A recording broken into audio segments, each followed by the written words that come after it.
Saudara kekasih, marilah kita sambut firman Allah, kita berdoa. Terima kasih ya Bapa, karena kasih anugerah-Mu kami boleh berkumpul bersama saat ini untuk beribadah, memuji, memuliakan nama-Mu. Bapa, Engkau sendiri yang berfirman, marilah kepadaku yang letih lesu dan berbeban berat, aku akan memberikan kelegaan kepadamu. Kamilah yang letih lesu dan berbeban berat itu ya Tuhan. Kami datang saat ini mengambil kelegaan Engkau janjikan itu bagi kami. Berfirmanlah Bapa, sebab ini hidup kami, ini hati kami, ini pikiran kami, ini telinga kami sendengkan kepadamu. Haleluya. Amin. Shalom saudaraku, jemaat Tuhan di Gereja Bethel Indonesia, Gregorio Balikpapan. Sebelum menyampaikan firman Tuhan, kami mengucapkan selamat Natal 25 Desember 2021 dan selamat menyambut tahun baru 2022. Adapun pemberitaan firman Tuhan hari ini, saudaraku, terambil dari Matius pada pasal yang pertama, ayat yang ke-23. Satu ayat firman Tuhan, saudara, kita bacakan bersama-sama. Saudara yang ada di GBI Gregorio Balikpapan, saudara boleh bangkit berdiri. Kita baca Matius 1 ayat 23. 3, 2, ya. Sesungguhnya anak darah itu akan mengandung dan melahirkan seorang anak laki-laki, dan mereka akan menamakan dia Immanuel, yang berarti Allah menyertai kita. Tema pemberitaan firman Tuhan di hari Natal 2021 ini, saudara, yaitu Immanuel. Yang dalam Alkitab kita dikatakan Allah menyertai kita. Kata Immanuel itu saudara terdiri dari 3 kata, yaitu im kita, manu itu artinya menyertai atau bersama-sama, lalu el itu dari kata Elohim. Jadi Allah menyertai atau Allah bersama-sama dengan kita. Suatu kebenaran yang sangat dahsyat, saudara, karena tanpa penyertaan, tanpa kebersamaan dengan Allah, kita tidak bisa melakukan apa-apa. Hidup kita ini, saudaraku, semuanya kasih karunia dari Allah. Oleh karena itu, jangan seorang pun dari antara kita yang menganggap dirinya mampu dan bisa. Jikalau engkau mampu melewati hari-hari di tahun 2019 ini, saudaraku, dengar baik bahwa itu karena Allah menyertaimu. Itu karena Allah memberimu kesempatan. Saudaraku, kata Immanuel ini sangat dahsyat, luar biasa. Kata Immanuel ini hanya 3 kali ditulis dalam Alkitab. Pertama kali yaitu dalam masa Yesaya, yaitu di Yesaya pada pasal yang ke-7 ayat yang ke-14. Dan Yesaya pada pasal yang ke-8 ayat yang ke-8. Apa keadaannya pada waktu itu? Pada waktu Yesaya hidup, saudara, dia melayani di masa 4 kerajaan Yehuda. Masa 4 pergantian raja, atau masa 4 pergantian presiden kalau di Indonesia. Yang pertama Raja Uzia, yang kedua Raja Yotam, yang ketiga Raja Ahaz, dan yang keempat Raja Hizkia. Sebelum jauh ke sana, saudara-saudara yang terkasih, kita harus ingat bahwa di masa Raja Salomo berselingkuh di hadapan Tuhan. Berselingkuh artinya dia kemudian larut ke dalam penyembahan ilah lain. Oleh karena pernikahan atau perkawinannya yang sangat banyak dengan perempuan-perempuan, 300 istri dan 700 gundik. Yang mana dia mengikuti yaitu penyembahan berhala juga. Itu melahirkan kecemburuan di hadapan Tuhan. Akhirnya, saudara, kerajaan yang dipimpin Salomo itu di kemudian hari terpecah menjadi 2. Satu kerajaan yang disebut dengan Israel, satu kerajaan yang disebut dengan Yehuda. Kerajaan Israel, saudaraku, terdiri dari 10 suku anak daripada Yakub, dan ibu kotanya adalah Samaria, disebut Israel. Lalu 2 suku berikutnya disebut Yehuda, yaitu terdiri dari suku Yehuda dan suku Benjamin, yang ibu kotanya di Yerusalem. Itulah yang disebut dengan kerajaan Yehuda. Dan di kerajaan Yehuda inilah, saudara, Nabi Yesaya berdiri. Tepatnya kata Immanuel ini turun di masa pemerintahan Raja Ahaz. Kenapa demikian, saudara?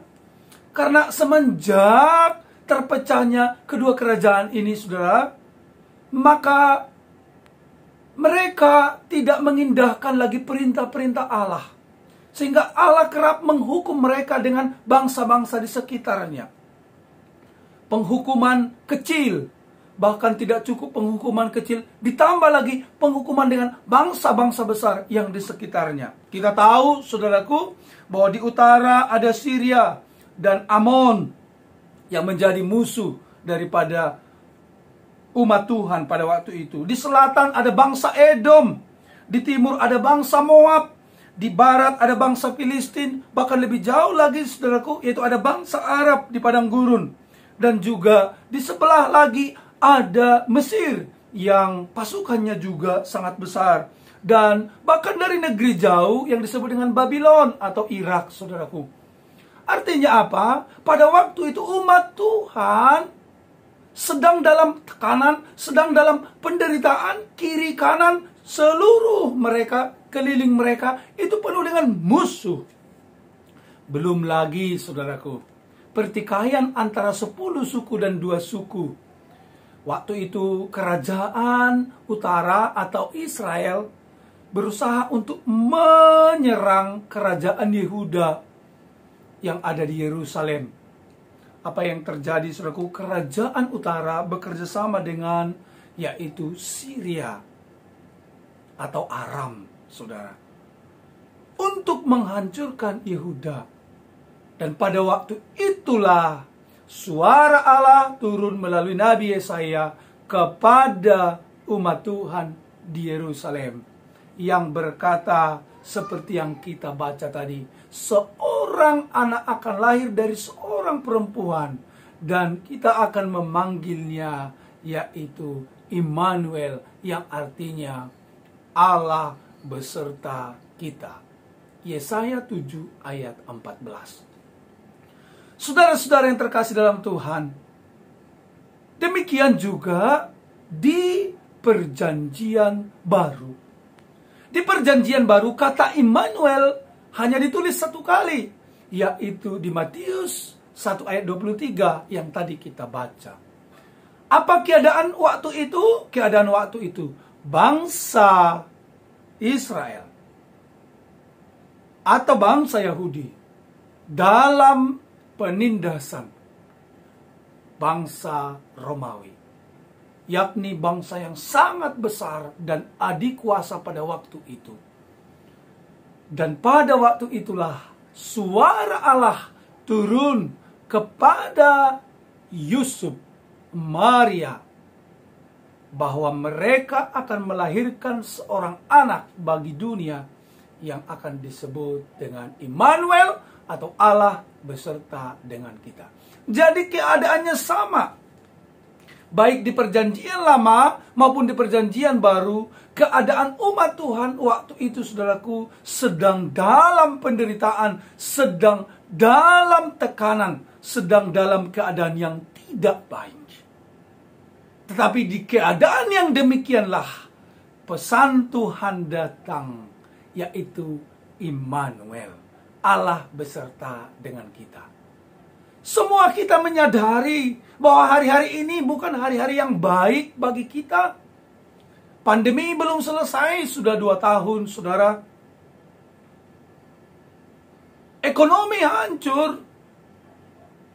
Bahkan di beberapa keluarga, terjadi perceraian, terjadi kehancuran, dampak daripada pandemi yang kita alami hari-hari ini. Tetapi firman Tuhan menegaskan kepada kita, saudaraku, bahwa Immanuel, Allah beserta bersama-sama dengan kita. Amin, saudaraku. Sama-sama katakan dengan saya, Allah bersama-sama dengan saya. Jangan malu, saudaraku. Sekali lagi, Allah bersama-sama dengan saya. Oke, tolek kiri kananmu, saudara. Katakan, Allah bersama-sama denganmu. Allah bersama-sama denganmu. Amin. Haleluya.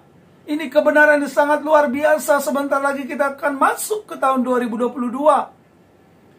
Apa modal kita, saudara? Jemaat Tuhan, Gereja Bethel Indonesia, Gregorio Balikpapan. Allah bersama-sama dengan kita. Itulah kebenaran yang harus saudara pegang. Amin. Haleluya. Apapun boleh terjadi. Sakit penyakit boleh menghampiri, tetapi dengar baik, Allah bersama-sama dengan kita. Yes.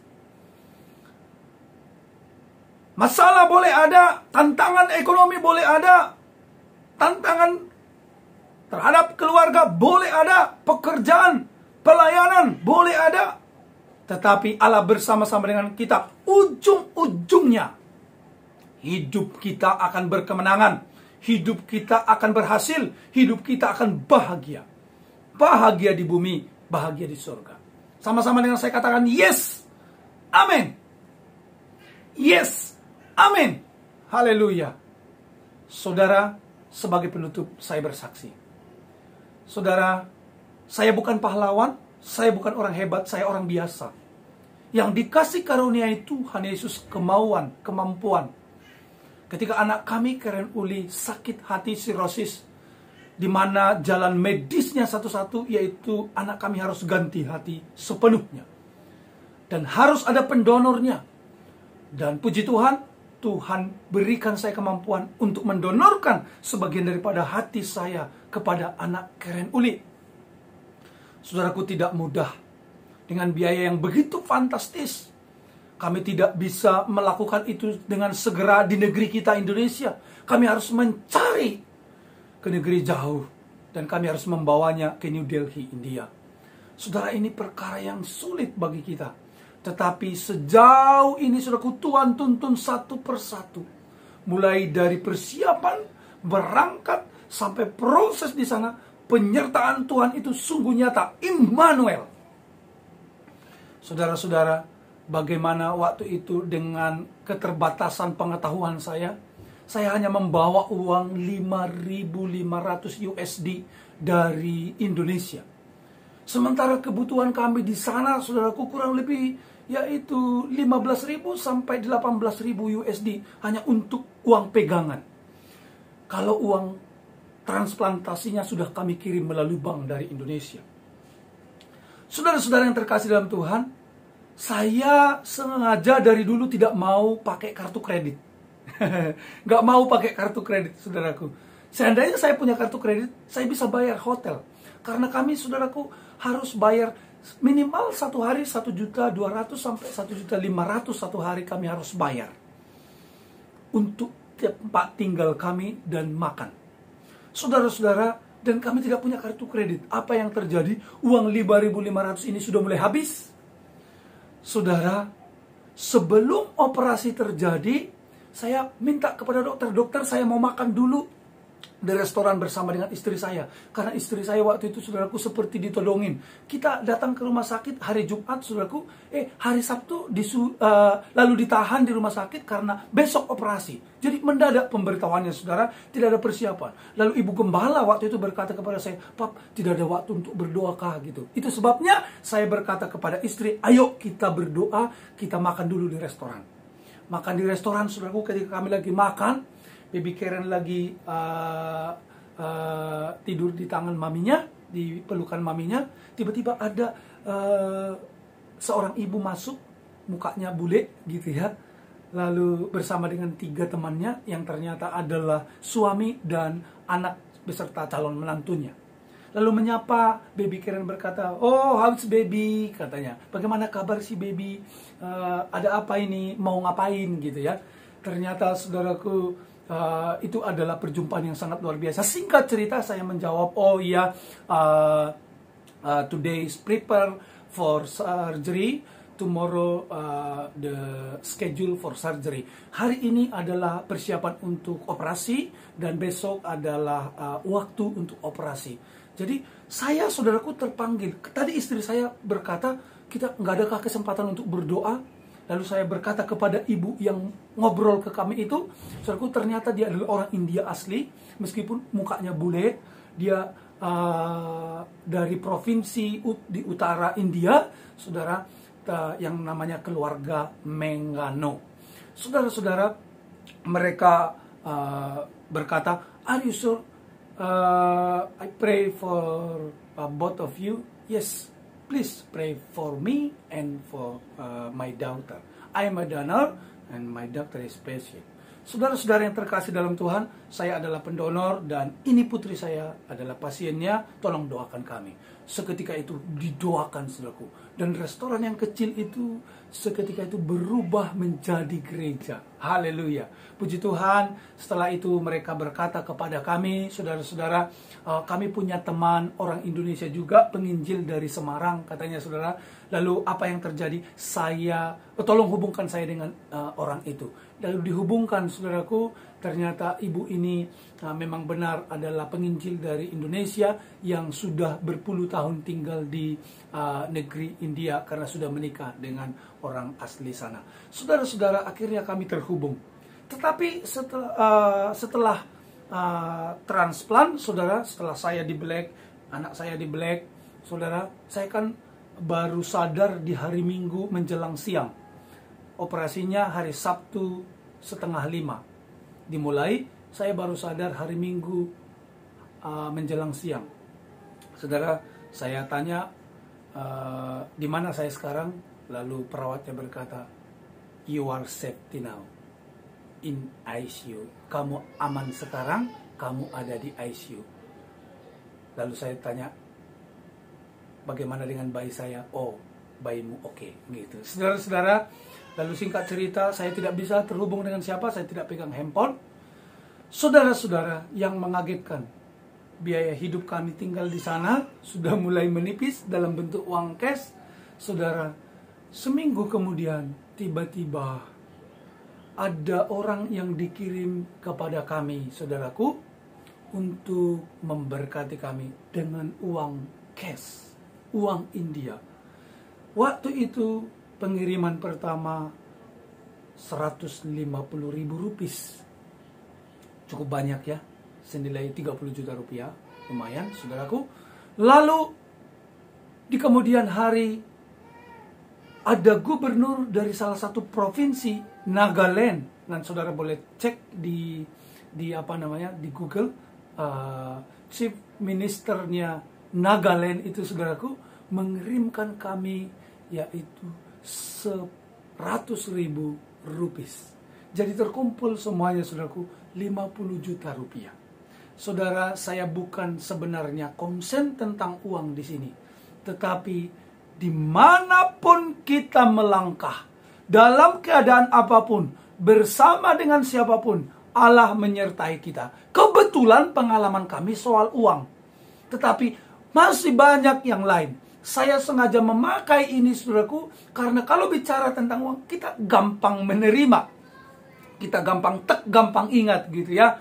Saudara, tentu ada banyak, puluhan bahkan ratusan bentuk-bentuk penyertaan Tuhan lainnya yang kami alami selama proses surgery atau operasi daripada anak kami Karen Uli. Di kesempatan lain kami akan berkisah bagi kemuliaan Tuhan Yesus. Saudara yang terkasih dalam Tuhan, Immanuel, Allah beserta dengan kita. Bagaimanapun keadaanmu hari ini, saudara, Allah bersama-sama dengan engkau. Allah beserta dengan engkau. Jangan ragu, jangan bimbang. Tetap percaya bahwa Tuhan bersama-sama dengan kita, mengangkat kita naik, memberkati kita, mengurapi kita, memulihkan kita. Karena itu, saudaraku, tetaplah percaya. Haleluya. Haleluya, kita berdoa. Terima kasih Bapa di surga atas kebaikan dan kemurahan-Mu. Jemaat GBI Gregorio hari ini merayakan Natal tahun 2021 di gereja. Doa kami Tuhan Yesus, penyertaan Tuhan sempurna, berkat-berkat Tuhan limpah atas umat-Mu ini Bapa. Demi nama Tuhan Yesus Kristus kami bersyukur, berdoa. Haleluya, haleluya, amin. Selamat Natal saudaraku. Selamat merayakan juga tahun baru. Tuhan Yesus memberkati saudara. Haleluya, haleluya. Amin.